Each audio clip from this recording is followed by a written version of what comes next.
Dizilerdeki kişilerin bu gençlerimizin ve arkadaşlarımızın o televizyondaki kişilere özenmesi, yani bir de onun gibi davranışlar sergilemesi bence kötü bir alışkanlıktır. İnanın öğrenciler geldiğinde kendilerini sanki o filmde oynanan kahramanmış gibi görmeye çalışıyor. Yani Kurtlar Vadisi furyası böyle 10 yıldır Türkiye'de başladı. Artık çocuklar neredeyse yan yan yürüyüp kabadayılık taslamaya başlayacak. Ve nihayetinde son zamanlarda Karadayı denilen bir film furyası başladı. Özellikle onda da çocukların çoğunda şuna dikkat ediyoruz. Yani resmen onlara özeniyorlar. Tabii onların bütün hal ve hareketlerini örnek almaya başlıyorlar.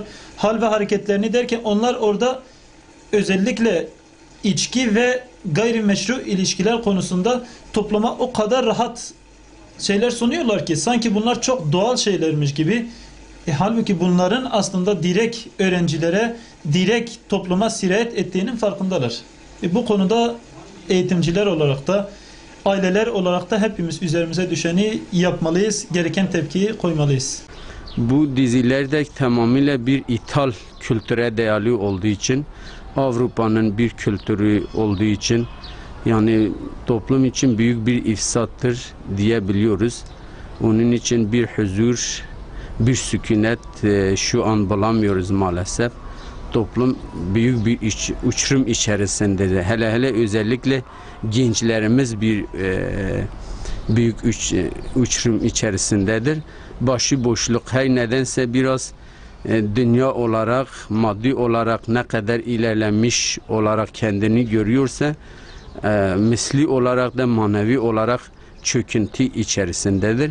Bizim için bu gençlere, bu çocuklara sahip çıkmamız gerekir diye düşünüyorum.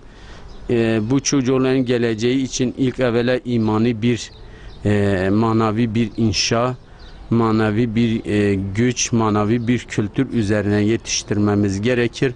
Eğer böyle manavi üzerinde bir gençlik yetiştirirsek hem dünyamıza hem ahiretimize yararlı bir nesil olacağına inanıyorum.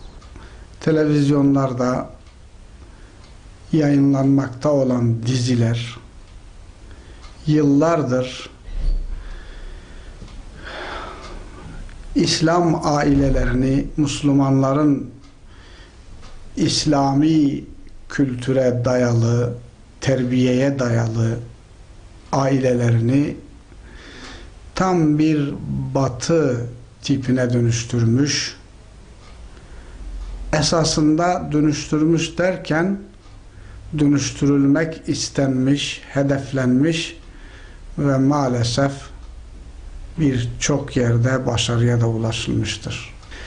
Aileler içerisinde mahremiyet kalmamış, erkek, kadın farkı kalmamış ve